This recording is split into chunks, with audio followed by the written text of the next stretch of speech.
warahmatullahi wabarakatuh. Yang terhormat Dewan Juri yang arif dan bijaksana, panitia lomba yang semangatnya luar biasa, serta teman-teman seperjuangan yang dicintai oleh Allah Subhanahu wa Ta'ala. Bismillahi alhamdulillah, wassalatu wassalamu ala rasulillah, la hawla wala quwata illa billahil aliyyil azim. Wa ba'du. Dengan hati yang suci, marilah kita panjatkan puji. Dari tempat yang makmur, marilah kita panjatkan syukur kepada pemilik alam semesta, pencipta insan di dunia, pembolak-balik hati manusia, yakni Allah Subhanahu wa Ta'ala. Tenangnya sholawat, sucinya salam, semoga tercurah tanpa pernah padam kepada rahmat pemuka alam, pemuhasabah dari yang awam, pahlawan revolusi Islam, Nabi besar Muhammad sallallahu alaihi wasallam.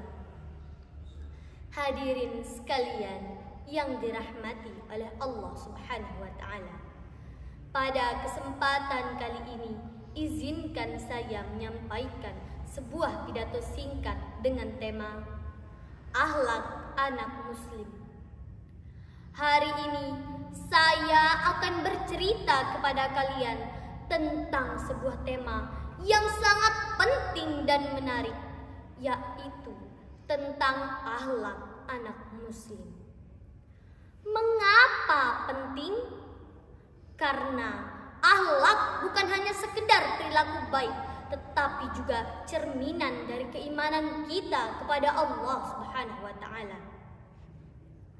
Dalam sebuah cerita dikisahkan, ada seorang pengemis buta di sudut pasar Madinah. Pengemis buta tersebut merasa jijik dan muak apabila mendengar nama Nabi Muhammad. Nabi Muhammad yang mengetahui hal tersebut sama sekali tidak dendam kepada pengemis buta tersebut.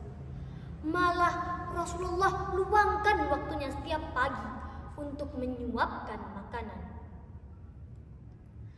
Ketika Rasulullah wafat, tak ada lagi yang mau menggantikan kebiasaan Nabi tersebut.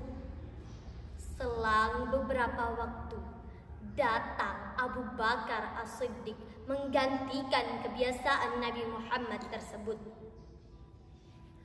Pengemis buta tersebut mengatakan, "Engkau bukan orang yang biasanya mendatangiku." Ia selalu menghaluskan, lalu setelah itu ia suapkan makanannya kepadaku.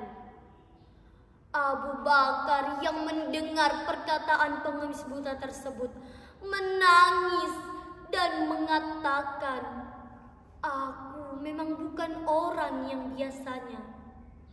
Orang yang biasanya mendatangimu adalah Nabi Muhammad sallallahu alaihi wasallam." Pengemis buta tersebut menangis dan mengatakan, "Benarkah demikian? Selama ini aku memfitnahnya, mencacinya, memakinya, tapi tak pernah sedikit pun ia memarahiku." Orang yang membenci Nabi Muhammad tersebut lantas bersyahadat di hadapan Abu Bakar As-Siddiq. Begitu mulianya sifat Rasulullah, bahkan kepada orang yang benci kepada beliau pun masih mau berbuat baik, bahkan menyuapi makanan. Kalau anak-anak zaman sekarang gimana teman-teman? Pasang status di WA, di FB, di IG. Ya Allah, berikanlah azab dan balasan kepada orang-orang yang telah menyakitiku. Mereka tidak tahu rasanya menjadi aku. Dalam kurung emotikon menangis. Begitulah kebanyakan anak-anak zaman sekarang. Bukan Bukannya ambil wudhu, sholat, curhat kepada Allah, istighfar. Biar apa coba dibikin status? Biar banyak yang kasihan.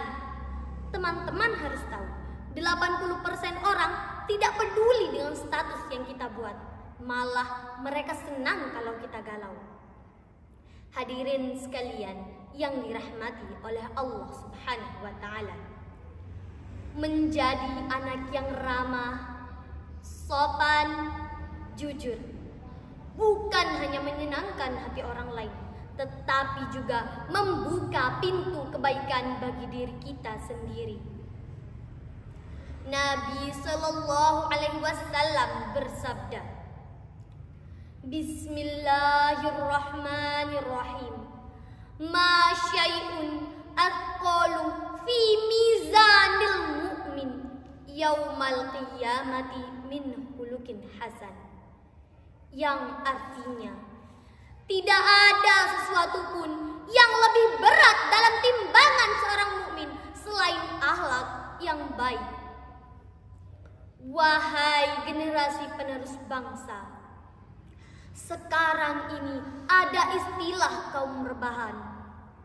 Apa yang dilakukan ketika rebahan? Ambil HP, scroll TikTok, buka IG, Facebook, YouTube, ketawa-ketawa sendiri, joget-joget sendiri, padahal di masjid sudah terdengar suara azan. Anak-anak zaman sekarang hobi mempertontonkan maksiat. Semakin viral, semakin semangat untuk membuat konten. Padahal sebagai seorang muslim, kita harus mempunyai rasa malu apabila orang-orang sudah berani berbuat maksiat secara terang-terangan. Semoga kita tidak termasuk dalam golongan orang-orang yang lalai. Hadirin sekalian yang dirahmati oleh Allah Subhanahu wa Ta'ala, dihina, difitnah, direndahkan, disuuzonin, biarin aja, tak usah dipikirkan, tak usah dirisaukan. Kalau kata orang bijak, dipuji tidak terbang, dihina tidak tumbang. Teruslah perbaiki diri agar berkembang, walaupun cobaan datang menghadang.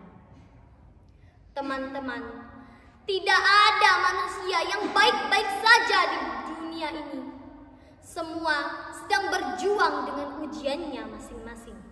Maka ingatlah, hasbunallah wa ni'mal wakil, ni'mal maula wa ni'man nasir. Cukuplah Allah menjadi penolong bagi kami, dan Dia sebaik-baiknya penolong. Hadirin sekalian yang dirahmati oleh Allah Subhanahu wa Ta'ala, demikianlah pidato singkat yang bisa Rehan sampaikan. Meskipun sedikit, semoga bermanfaat. Wabillahi taufiq wal hidayah. Wassalamualaikum warahmatullahi wabarakatuh.